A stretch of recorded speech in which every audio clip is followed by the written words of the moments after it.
Hello friends, स्वागत है आपके अपने YouTube channel online GK GS classes के एक और बेहतर क्लास में। आज की इस क्लास में हम लोग पढ़ेंगे हिंदी का एक बहुत ही इम्पॉर्टेंट चैप्टर, जिस चैप्टर का नाम है संपूर्ण क्रांति, जो लिखा गया है जयप्रकाश नारायण के द्वारा। ठीक है, और इस चैप्टर को पढ़ेंगे ऐसे कि आज के बाद इस चैप्टर को हम भूल नहीं पाएंगे। आप अपने कान में ईयरफोन को डालिए और शांति स्थान में जाकर बैठिए। एकदम यह कहानी, आज का ये कहानी आपको दिमाग में नहीं छप गया तो जो कहिएगा से। और इस चैप्टर से रिलेटेड जो भी ऑब्जेक्टिव क्वेश्चंस होंगे, आपको ये जैसे ही क्लास ख़त्म होगा आपके व्हाट्सएप पेड ग्रुप में जो है, जो जुड़े हुए हैं उनको भेज दिया जाएगा। ठीक है, तो हम लोग जो हैं इस चैप्टर को अब हम लोग कंटिन्यू करेंगे।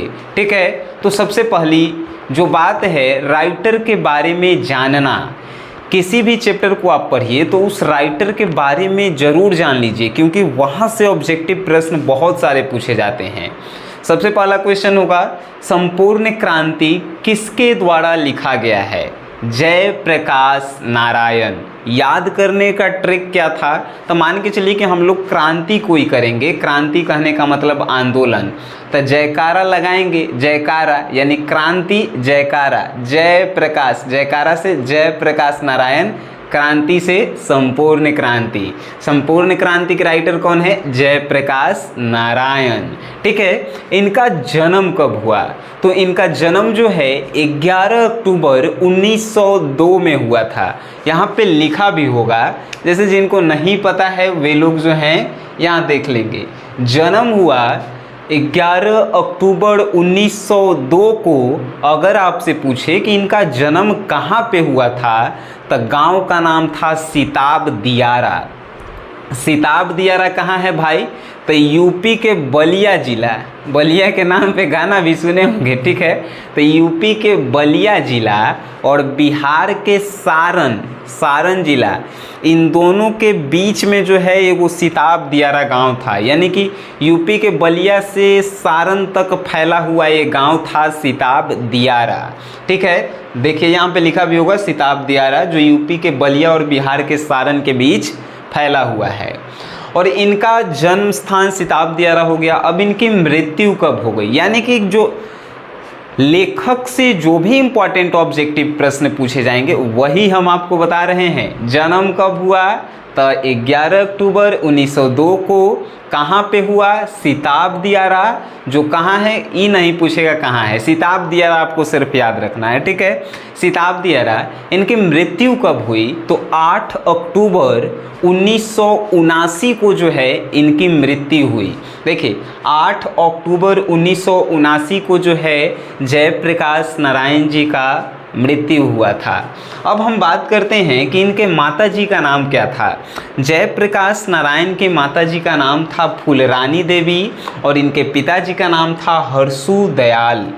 हरसू दयाल इनके पिताजी का नाम था और माताजी का नाम फूलरानी देवी। याद हुआ आपको? फूलरानी देवी जयप्रकाश नारायण। जब जयकारा लगाएंगे तब फूल माला पहनाएंगे, यानी कि फूलरानी देवी, हरसू दयाल इनके पिताजी का नाम। इनकी पत्नी का नाम था प्रभावती देवी। जयप्रकाश नारायण जी के पत्नी का नाम था प्रभावती देवी।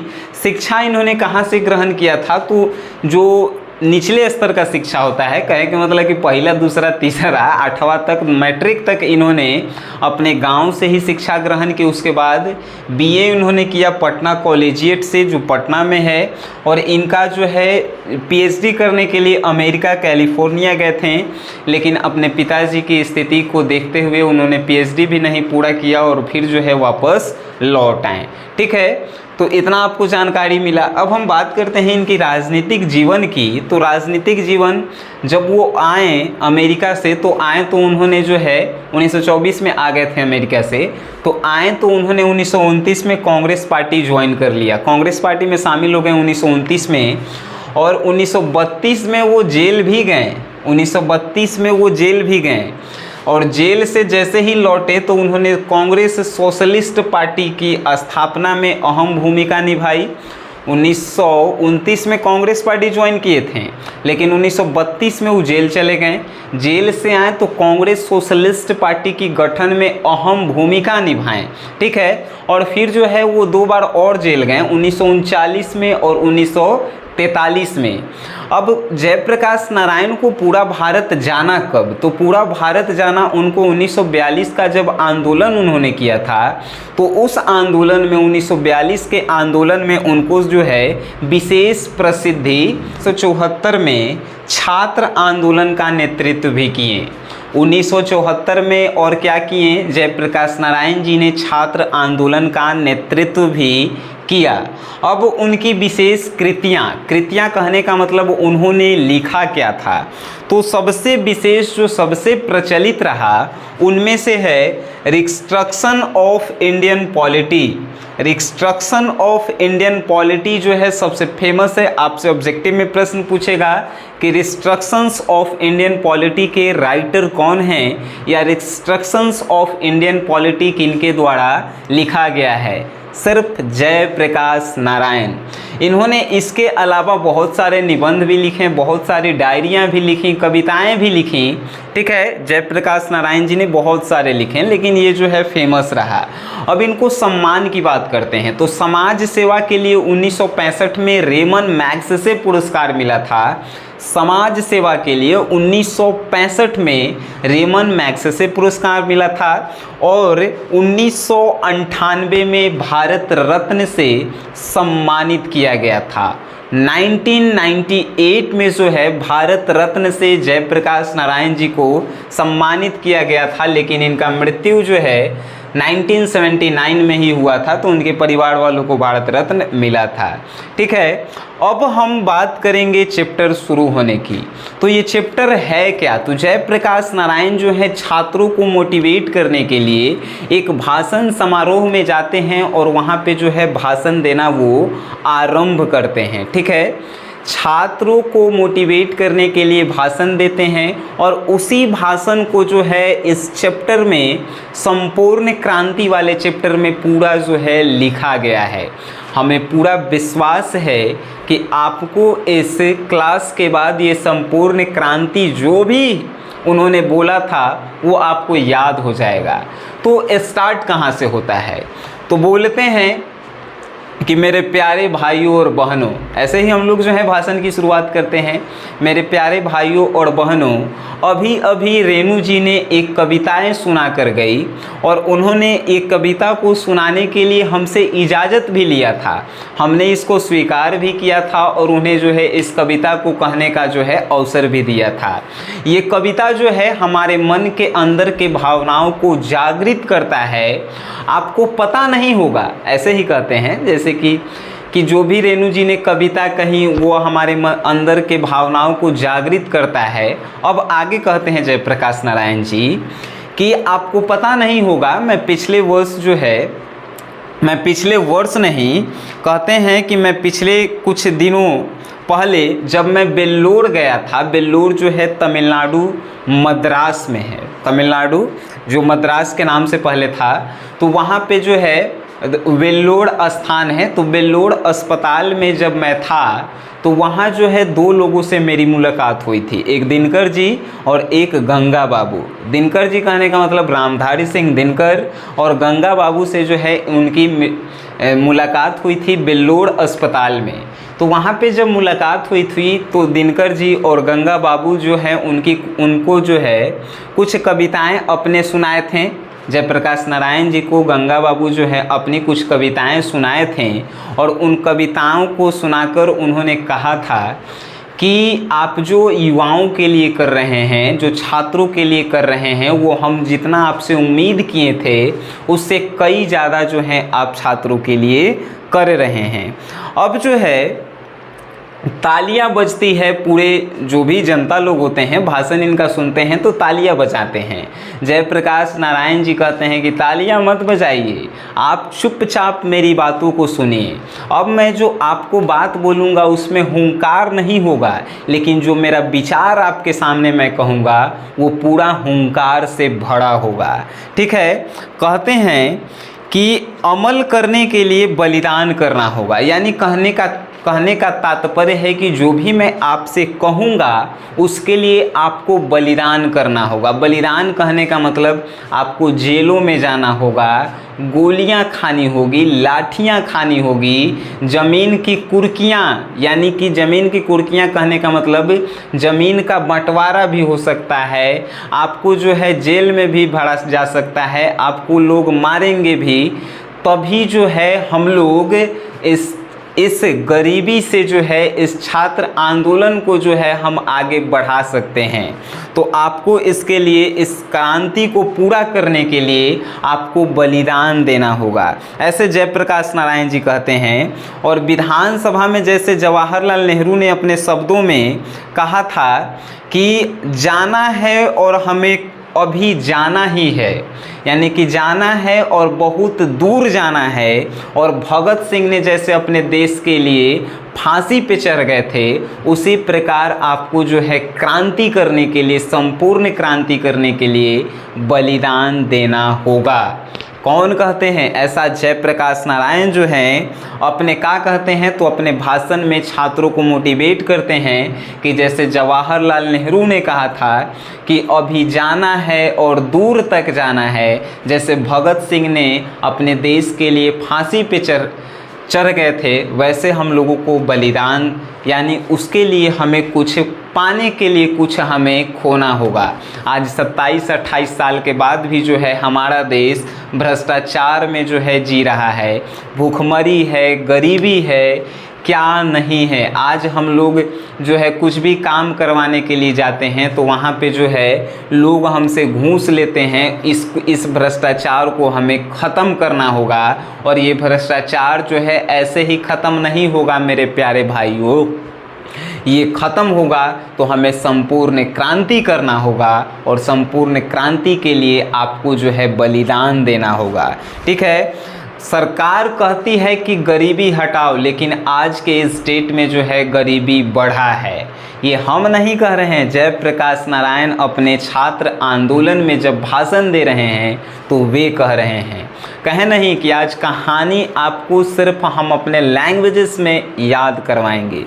आज के बाद आपको किताब देखे की कोनो ज़रूरत नहीं है। ठीक है, किताब हम सामने रखे हुए हैं, इसमें कोई दो मत की बात नहीं है, लेकिन हम पैराग्राफ को देख रहे हैं और उसके बाद आपको हम समझाने का प्रयास कर रहे हैं।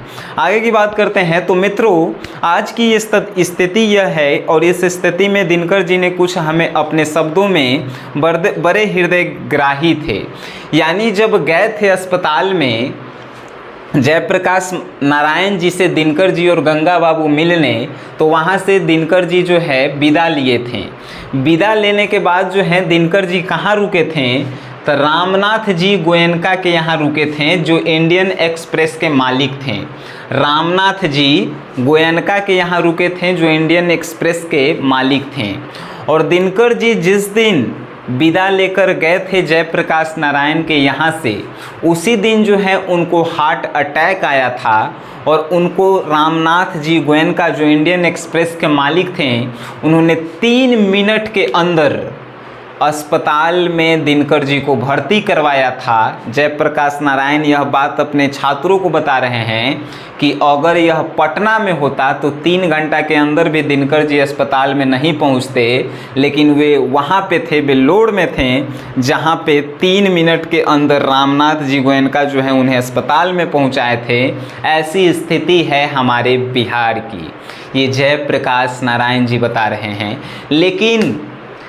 लेकिन जयप्रकाश नारायण जी को हार्ट अटैक आया, और वो हार्ट अटैक इतना ख़तरनाक था कि उसी दिन जो है जयप्रकाश नारायण जी हम लोगों से विदा ले लिए।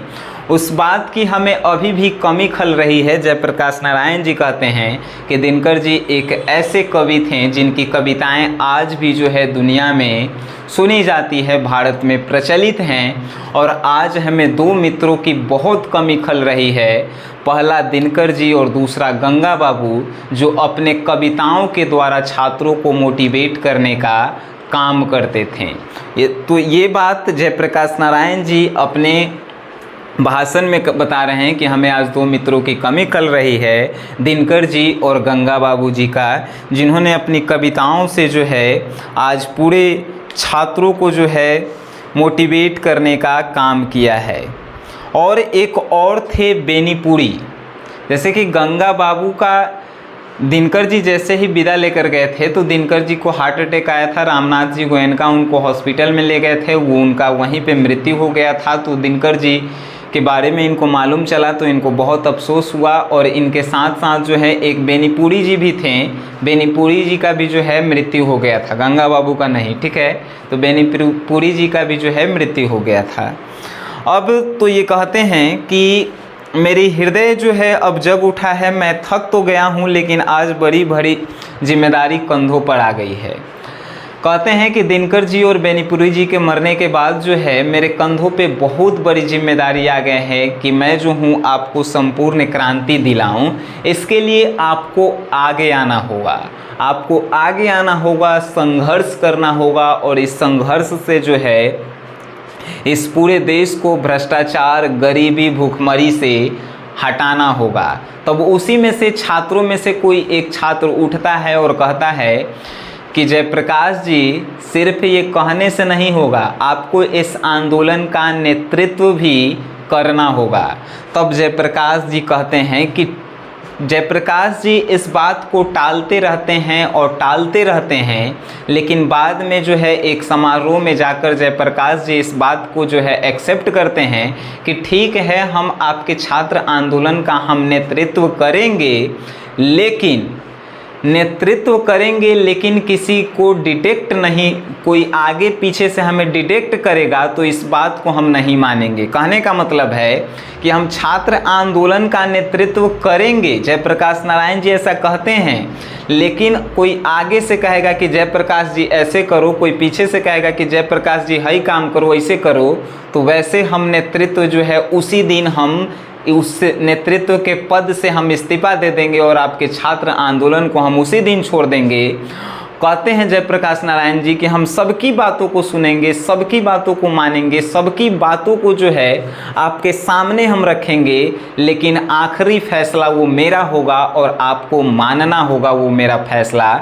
जयप्रकाश नारायण जी ऐसा कहते हैं छात्रों को कि ठीक है, मैं नेतृत्व आपका करूँगा, लेकिन बात आपकी मैं सुनूंगा, आपका सलाह लूँगा, लेकिन आखिरी फैसला मेरा होगा और वो फैसला आप मानेंगे तभी जो है मैं आपके छात्र आंदोलन का नेतृत्व करूँगा। आपसे प्रश्न पूछेगा कि छात्र आंदोलन का नेतृत्व जो है जयप्रकाश नारायण जी ने कब किया था, तो हमने शुरू में ही बताया है 1974 यानी कि 1974 में छात्र आंदोलन का नेतृत्व जयप्रकाश नारायण जी ने किया है।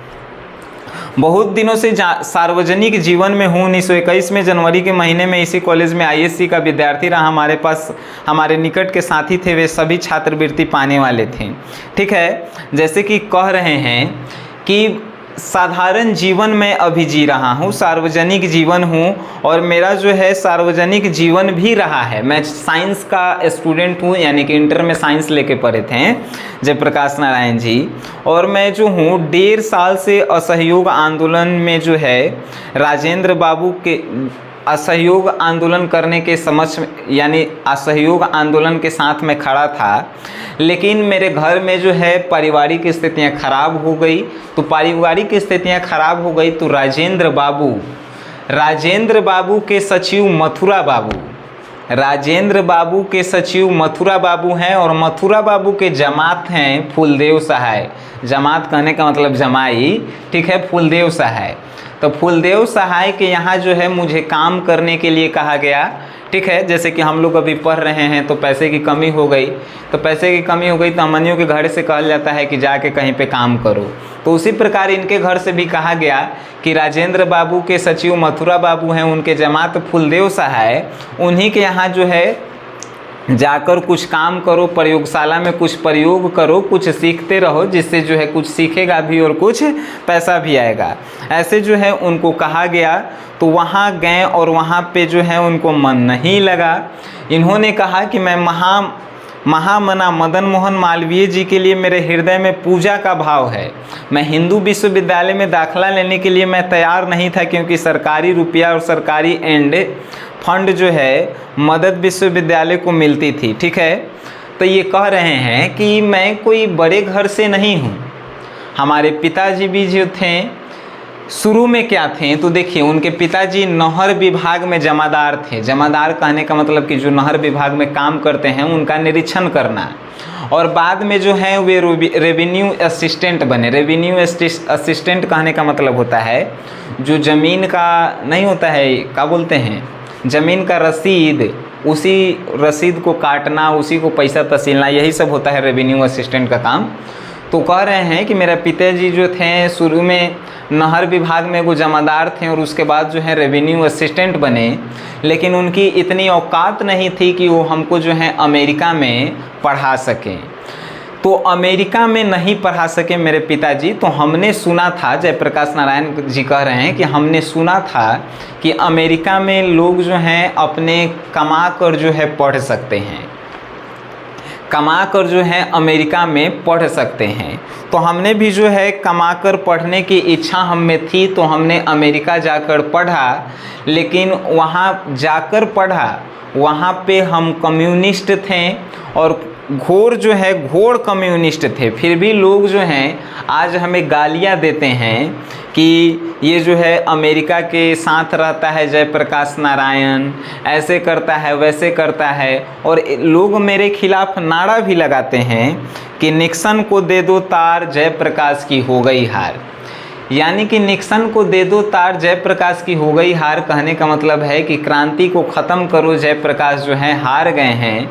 तो लोग हमें गालियाँ भी देते हैं कि अमेरिका में गया, वहाँ जो है अमेरिका का ही होकर रह गया जयप्रकाश नारायण, भारत के लिए कुछ सोचा नहीं।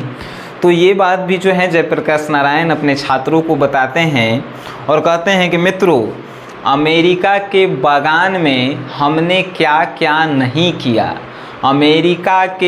अमेरिका में जो है पढ़ने के लिए हमने वेटर का काम किया, बर्तन धोने का काम किया, वहाँ पे हमने लोहा के कारखाना में काम किया, और यहाँ तक कि संडे को भी आराम नहीं करते थे। और उस दिन भी हम लोग वेटर का काम 2-3 घंटे करते थे, जिससे हम लोगों का जो है रहने का किराया आ जाता था।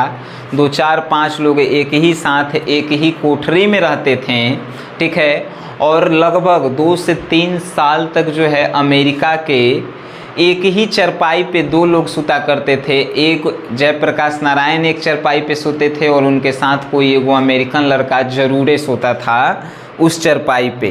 तो अमेरिका में उन्होंने बहुत सारा स्ट्रगल किया, जयप्रकाश नारायण जी ने बहुत स्ट्रगल किया, वेटर का काम किए, लोहा फैक्ट्री में काम किए, बर्तन धोने का काम किए, बहुत सारे काम किए। फिर भी जो है वो कहते हैं कि हम भारत आए हैं तो संपूर्ण क्रांति करके जाएंगे, अपने छात्रों के लिए कुछ कर जाएंगे, भ्रष्टाचार को मिटा कर जाएंगे, और इसीलिए जो है आपको हम जो है मोटिवेट कर रहे हैं, यानी छात्रों को मोटिवेट कर रहे हैं। ठीक है, जब अमेरिका से मैं लौटा, अब बता रहे हैं आगे जयप्रकाश नारायण जी कि जब मैं अमेरिका से लौटा तो मैं घोर कम्युनिस्टवादी था, यानी मैं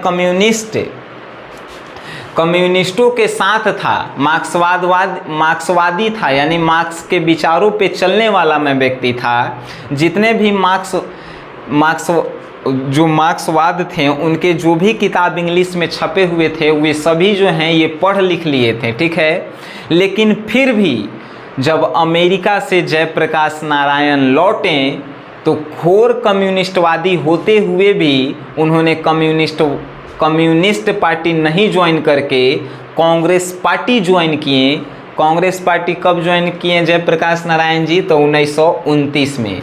1924 में कम्युनिस्ट होकर लौटे इंडिया में, लेकिन उन्होंने कम्युनिस्ट पार्टी नहीं ज्वाइन की, कांग्रेस पार्टी ज्वाइन की। और कांग्रेस पार्टी ज्वाइन क्यों किया? तो एगो क्वेश्चन आपसे पूछेगा कि जयप्रकाश नारायण जी ने कम्युनिस्ट होते हुए भी कम्युनिस्ट पार्टी ज्वाइन ना करके कांग्रेस पार्टी क्यों ज्वाइन की?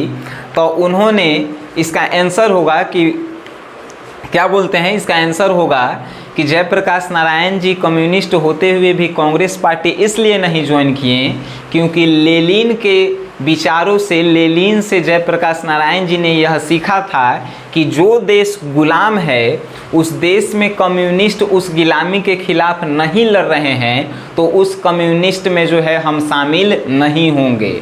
ठीक है, यानी कि जो देश गुलाम है, लेनिन सिखाए थे जयप्रकाश नारायण जी को। जयप्रकाश नारायण जी जो है लेनिन से सीखे थे कि जो देश गुलाम है वहाँ पे जो कम्युनिस्ट हैं, जो मध्यम वर्ग हैं, जो अपने गुलामी देश के खिलाफ नहीं लड़ेंगे तो उनके साथ नहीं रहना है। इसीलिए जो है कम्युनिस्ट में नहीं शामिल होकर जयप्रकाश नारायण जी जो हैं कांग्रेस में शामिल होते हैं। ठीक है, अब हम बात करते हैं आगे की।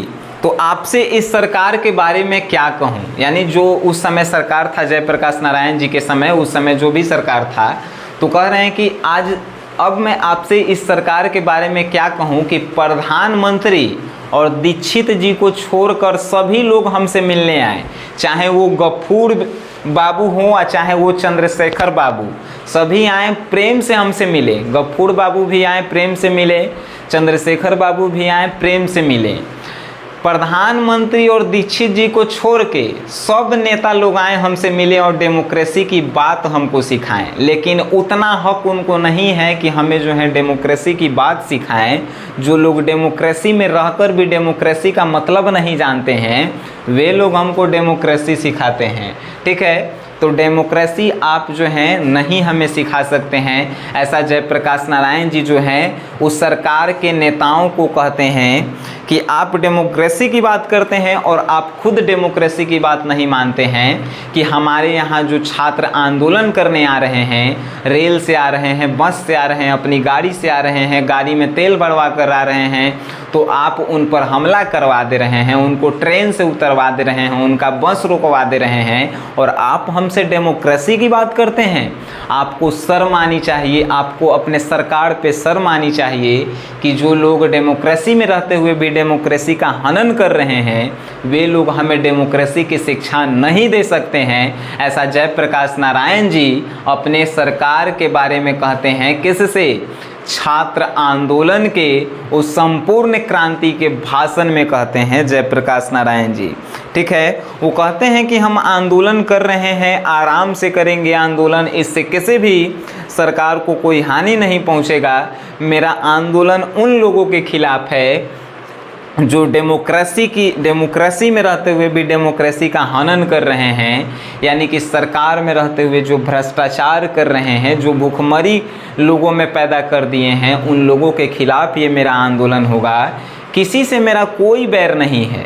ठीक है, वो बात करते हैं कि हम जो हैं जब मिले थे किससे, तो हम मिले थे, बता रहे हैं आगे कि जो मेरा यहाँ डॉक्टर हैं, जो डॉक्टर रहमान जी यहाँ बैठे हैं, वे मेरे बारे में सुन रहे होंगे तो सोच भी रहे होंगे मन में कि जयप्रकाश नारायण जी इतना ज़ोर से बोल रहे हैं, इनके स्वास्थ्य पे जो है कुछ हानि पड़ेगा।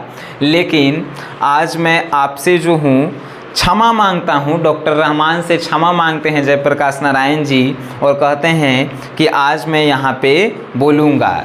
जयप्रकाश नारायण जी कहते हैं कि जब मैं वेल्लोर में था तो वहाँ पे मेरा एक परम मित्र था जिसका नाम था उमा शंकर जी, जो बम्बई के अंडरग्राउंड रहकर, बम्बई में ही अंडरग्राउंड रहकर उन्होंने क्रांति के लिए बहुत सारा काम किया है। और उमा शंकर जी को जो है सदानंद जी जो फ्री प्रेस के मालिक हैं, उन्होंने उमा शंकर जी को ब्रेन ऑफ बॉम्बे भी कहा है। उमा शंकर जी को ब्रेन ऑफ बॉम्बे इसलिए कहा है क्योंकि बम्बई में रहकर, बम्बई के अंडरग्राउंड रहकर उमा शंकर जी ने कई आंदोलन किए हैं और सरकार को जो है जनता के खिलाफ जो वो लोग अत्याचार कर रहे हैं उनको हटाने का और जनता के खिलाफ काम करने का जो है सरकार को बातें बताए हैं उमा शंकर जी। ऐसी जो है बातें करते हैं। कौन कह रहे हैं? जयप्रकाश नारायण जी उमा शंकर जी के बारे में बता रहे हैं। किनको? अपने छात्र आंदोलन के उस भाषण समारोह में। ठीक है, अब जो है वो कहते हैं कि कुछ ऐसे मित्र हैं जिनके भाव अच्छे हैं, पुराने हैं, सोशलिस्ट पार्टी में थे। ठीक है, किसी व्यक्ति से कोई झगड़ा नहीं है, चाहे वो इंदिरा जी हो और चाहे कोई भी हो, हमें कोई से कोई भी जो है दिक्कत नहीं है, हमें तो दिक्कत उनसे है जो इस डेमोक्रेसी में रहकर डेमोक्रेसी का हनन कर रहे हैं, उनसे दिक्कत है। और मैं हर एक उन लोगों के खिलाफ मैं आवाज़ उठाऊंगा, चाहे वो कोई भी रहे, चाहे वो बापूजी रहें, बापूजी यानी गांधी जी रहें, चाहे जवाहरलाल नेहरू रहें, चाहे डॉक्टर राजेंद्र प्रसाद रहें, मैं उन सभी के खिलाफ आवाज़ें उठाऊंगा जिन्होंने इस डेमोक्रेसी का हनन किया है, जो इस भ्रष्टाचार में शामिल हैं, जो जनता के खिलाफ अत्याचार करते हैं। मैं उन सभी के खिलाफ जो है आवाज़ें उठाऊंगा। बापूजी जो हैं, कभी कभी हम जब बातें आंदोलन करते थे तो बापूजी जो हैं कभी कभी हमसे नाराज़ भी हो जाते थे, लेकिन बाद में जो है वो हमें प्रेम से समझाते थे और हम उस बात में सुधार भी करते थे। एक समय की बात है, जब ये भाषण दे रहे थे तो लाल बहादुर शास्त्री जी जब उस समय प्रधानमंत्री थे, तो लाल बहादुर शास्त्री जी इनकी भाषण के बातों को सुने थे और इनसे नाराज़ भी हो गए थे। लेकिन इस बात का असर जो है जयप्रकाश नारायण जी पे नहीं पड़ता है। उन्होंने कहा कि हम उन सभी के खिलाफ हैं जो इस देश में रहकर इस देश का भ्रष्टाचार कर रहे हैं। ठीक है, तो आगे इन्होंने कहा कि आज से नहीं बरसों से मैं पुकार कर रहा हूं भाई कि इस चुनाव की पद्धति को जो है सुधारा जाए, क्योंकि चुनाव के कारण ही, जैसे कि कहा जयप्रकाश नारायण जी का कहना था कि सबसे ज़्यादा भ्रष्टाचार जो है चुनाव में ही होता है। चुनाव के कारण हमारा देश जो है लगभग 10 साल पीछे चला जाता है, क्योंकि चुनाव करने में जितना जो है खर्चा होता है हर एक साल, वो खर्चा जो है हमारे टैक्स से ही आता है, और टैक्स जो हम लोग को देना पड़ता है वो पूरा टैक्स जो है चुनाव में ही खर्चा हो जाता है। तो जयप्रकाश नारायण जी कहते हैं कि इस चुनाव की पद्धति को सुधारा जाए, चुनाव एक तरीके से किया जाए जिससे चुनाव में खर्चा कम हो और एक ही बार में जो है सारा चुनाव हो जाए, जिससे लोकतंत्र को जो है हम लोग और भी जो है ऊंचे लेवल पे ले जा सकें। ऐसा जयप्रकाश नारायण जी कहते हैं, और कहते हैं कि यहाँ पे जो है दल बनाकर, सोसाइटी बनाकर जो है दल बनाकर आप एक ही दल में जो है चुनाव को क्यों नहीं करवाते हैं? आप अलग अलग दल का गठन करते हैं, अलग अलग पार्टियां जो हैं अपना, वो ठीक है, लेकिन आप चुनाव पद्धति को जो है गड़बड़ाए हुए हैं, उस पर जो है विचार आपको करना चाहिए।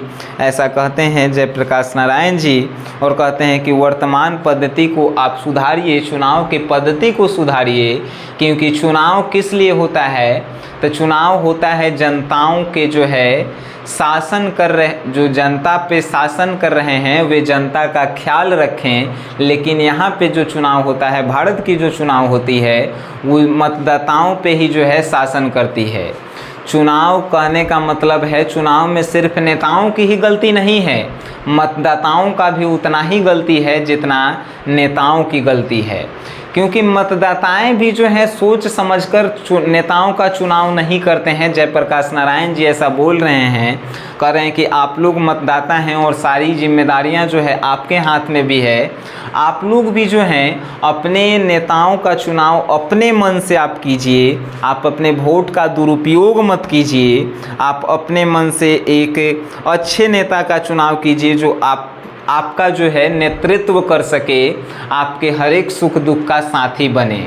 आप में से ही जो है कोई एक अपना एक संगठन बनाइए और आप सभी के विचारों से एक को जो है नेता बनाइए और उसको वोट दीजिए और उससे अपने अनुसार अपने लोगों के लिए अपना काम करवाइए, अपने समाज के लिए काम करवाइए। और अगर वो नेता आप ही के समाज में से कोई नेता बनेगा और वो काम नहीं करता है तो उसको फिर सत्ता से उतारिए, फिर चुनाव करवाइए और फिर जो है उसको जो है वोट देकर बनाइए, एक अच्छा लीडर चुनिए। चुनाव की पद्धति ऐसी होनी चाहिए जिसमें हमारे बीच का ही जो है कोई लीडर होना चाहिए और वो लीडर हमारे लिए ही जो है काम करना चाहिए।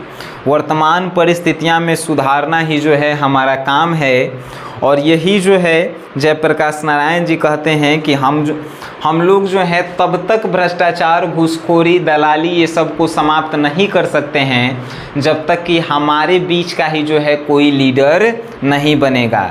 हमारे बीच का ही कोई लीडर बनेगा तब जो है हम लोग जो हैं इस भ्रष्टाचार, घूसखोरी, दलाली को जो है दूर करेंगे। हम लोग अपने में एकत्रित रहें, एकत्रित यानी संगठन बनाकर एक चुनाव पद्धति तैयार करें, उसमें अपने बीच के लोगों को जो है हम चुनाव में खड़ा करें और उसको जो है अपना नेता बनाएं और उससे समाज में होने वाले सभी काम को करवाएं, जिससे जो है हमारा विकास होगा, लोकतंत्र का विकास होगा और हमारा देश जो है आगे बढ़ेगा। ठीक है, तो इस प्रकार की जयप्रकाश नारायण जी जो हैं अपने छात्रों को मोटिवेट करते हैं और डेमोक्रेसी के बारे में जो हैं बातें बताते हैं। आपको ये कहानी आपको याद हो गई है तो क्वेश्चंस आंसर जो है आपको ऑब्जेक्टिव और सब्जेक्टिव जो है व्हाट्सएप ग्रुप के माध्यम से प्रोवाइड कर दिए जाएंगे और उसके जो है आपको बनाकर सेंड करना है। जो लोग जुड़े हुए हैं उन लोगों को जो है कल जैसे ही ये क्लास ख़त्म होगा, जैसे ही क्लास के बाद जो है आपको प्रोवाइड कर दिया जाएगा, तो आप लोग जो हैं रेडी रहिएगा। इस क्लास को देखे हैं तो आपको जो है आसानी से संपूर्ण क्रांति जितने भी हैं टॉपिक्स आपको याद हो गए होंगे। सो गाइस, वीडियो देखें तो वीडियो देखने के लिए धन्यवाद।